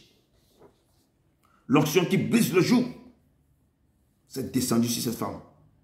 Et l'onction qui ôte le fardeau sur son épaule a ôté le fardeau terrible sur l'épaule de cette femme. Et Jésus lui dit, va en paix, ta foi t'a sauvé. Cette femme n'a pas reçu seulement le pardon de ses péchés, mais elle a reçu aussi la paix de cœur. Parce que Jésus a dit que je suis venu pour restaurer votre âme. Et le psalmiste dit ici, il me fait reposer dans le verre pâturage, il me dirige près des eaux paisibles, il restaure mon âme. Et après, il va me conduire dans le sentier. Et cette femme a cherché que le Père restaure son âme. Elle a reçu d'abord le pardon de ses péchés. Elle a reçu aussi la paix du cœur. Et je dis que quelque chose de surnaturel est passé dans son âme. Sa souffrance est transformée en une paix durable. Peuple de Dieu. Seul notre berger, Jésus-Christ de Nazareth, peut transformer votre souffrance en paix. Votre dépression en joie. Votre peur en liberté. L'Éternel mon berger. Je ne manquerai de rien. Vous ne manquerez de rien. Qui vous le prenez, vous le cherchez comme votre berger. Si vous vous laissez conduire et guider par le bon berger, vous trouverez le bonheur et la grâce vous accompagnera tous les jours de votre vie. Et vous allez habiter dans la maison de l'Éternel jusqu'à la fin de vos jours. Il est l'Éternel. C'est lui qui détient tout. Je dis cette femme, ce que la femme a fait, quelque chose s'est passé dans sa vie. Il a retrouvé la restauration de son âme, le pardon de ses péchés, la paix de l'âme, parce qu'elle nageait dans la piscine du péché. Elle est dans la labyrinthe du péché, elle ne trouve même pas la sortie. Mais elle a attendu les merveilles, parce que Jésus a reçu un mandat pour que je vais guérir. Quoi? J'ai reçu le mandat pour guérir ceux qui ont le corps brisé. Je vais faire sortir les captifs, ceux qui sont dans les captivités. Je vais restaurer leur âme. Je vais les accompagner dans la vallée de l'ombre. Si elle marche dans la vallée de l'ombre de la mort, je serai avec eux. Cette femme aussi marchait dans la vallée de l'ombre de la mort. Et mon mot de la fin, je l'ai puisé dans Psaume 33. Psaume 133. Voici, oh, qu'il est agréable et qu'il est doux pour des frères de demeurer ensemble. C'est comme l'huile précieuse qui est répandue sur la tête. Cette huile descend sur la barbe d'Aaron, qui descend sur le bord de ses vêtements. C'est comme la rosée de Léman qui descend sur les montagnes de Sion. Car c'est là que l'Éternel envoie la bénédiction, la vie pour l'éternité. Si vous demeurez sous l'onction d'un pasteur, d'un serviteur de Dieu, ou si vous marchez avec le Père même, l'onction qui découlera chaque jour, celui doit découler sur vous. Cette onction se répandit, va se repentir sur vos têtes, ça va descendre sur votre barbe, sur votre barbe, les gens qui sont autour de vous, ça va descendre sur le bord de vos vêtements. Et c'est là qu'on dit que c'est comme la rosée, comme on dit rosée du matin, le ciel va vous donner la rosée du ciel, qui va descendre maintenant sur vous. Car on dit que c'est là que l'Éternel envoie la bénédiction. Ce que vous recevez, c'est la bénédiction. Cette onction, l'huile, il va dépendre sur vous. Et c'est là que vous allez reçu la vie pour l'éternité. Peuple de Dieu, restons sous l'onction de l'Éternel. Restons sous l'onction de Dieu. Peuple de Dieu, vous qui nous suivez, que chacun reste sous l'onction de l'Éternel. Si vous avez un pasteur qui vous prêche la vérité, un serviteur de Dieu, à qui vous devez rester sous son onction, c'est là que Dieu va déverser la bénédiction, la vie pour l'éternité sur vos vies. C'est comme une rosée qui va descendre sur vous et ça va briser les jougs sur vos épaules. Ça va ôter les fardeaux sur vos vies. Que le Seigneur vous bénisse. Qu'il vous bénisse. Qu'il vous bénisse. Au nom de Jésus-Christ de Nazareth. Amen, amen, amen. Oh Dieu, envoie un souffle nouveau qui comble ma vie, qui change le cœur, qui change mon cœur. Je louerai ton Saint-Nom. Je louerai ton Saint-Nom, Seigneur Jésus. Toute ma vie, oh, toute ma vie, je louerai ton Saint-Nom. Je louerai louerai ton Saint-Nom, Seigneur Jésus. Toute ma vie, oh, toute ma vie, je louerai ton Saint-Nom. Je louerai ton Saint-Nom, je louerai ton Saint-Nom, toute ma vie, oh, toute ma vie. Je louerai ton Saint-Nom, je louerai ton Saint-Nom, Seigneur Jésus. Toute ma vie, oh, toute ma vie, je louerai ton Saint-Nom. Malgré les soucis de cette vie, malgré la tristesse et l'abandon, toute ma vie, oh, toute ma vie, je louerai ton Saint-Nom, je louerai ton Saint-Nom, je louerai ton Saint-Nom, toute ma vie, je louerai ton Saint-Nom. Que Dieu vous bénisse. Que Dieu vous bénisse. Amen, amen. Sans plus tarder, nous allons accueillir notre sœur pour la prière de clôture. Shalom. Shalom. Bien-aimé, chacun de nous a tiré une leçon de cet enseignement du psaume 23. Et je vais conclure par une prière. L'Éternel des armées soit élevé. Il n'y a point d'autre Dieu à part toi. Tu as fait le soleil pour éclairer le jour et tu as destiné la lune et les étoiles à éclairer la nuit. Toi, tu donnes la prospérité et tu crées l'adversité. Tu es celui qui dit et la chose arrive. Il ordonne et elle existe. Tu appelles à l'existence ce qui n'existe pas. C'est toi qui nous réconfortes dans les moments difficiles. Tu es le Dieu victorieux, le Dieu saint, tu n'échanges pas. Tu es le même hier, aujourd'hui et éternellement. Père céleste, merci encore pour cet enseignement sur le psaume 23 de David qui nous a nourris. Papa, tu es le vrai berger. C'est auprès de toi qu'il y a le vrai refuge, la vraie protection. Nous avons placé toute notre confiance en toi pour te suivre comme des brebis qui se laissent guider par leur berger pour avoir sa protection, sa consolation. Aide-nous à faire ta volonté, à être fidèles, à être remplis d'amour et de compassion. Auprès de toi, nous avons l'assurance de notre salut. Quand nous sommes poursuivis par nos ennemis, tu es toujours là pour nous délivrer de leurs mains. Aide-nous à marcher dans l'intégrité avec toi, pour que le bonheur et la grâce nous accompagnent tous les jours de nos vies. Merci pour tous tes bienfaits. Accompagne chacun de nous dans sa demeure et que ta main puissante de protection et de grâce soit sur nous durant toute cette nuit. Merci de nous protéger. Que toute la gloire te revienne. Au nom de Jésus de Nazareth, je prie. Amen. Amen, amen, amen, amen. Vraiment, que Dieu vous bénisse, que sa paix, sa grâce vous accompagne, que lui-même, il restera toujours votre berger qui vous conduira au bon port. Que Dieu vous bénisse. Bonne nuit à tout et chacun de nous. On se retrouve le vendredi pour la veille de prière que je vais vous envoyer les choses et le dimanche, notre culte. Que Dieu vous bénisse. Au nom de son Fils Jésus de Nazareth. Amen, amen, amen, amen.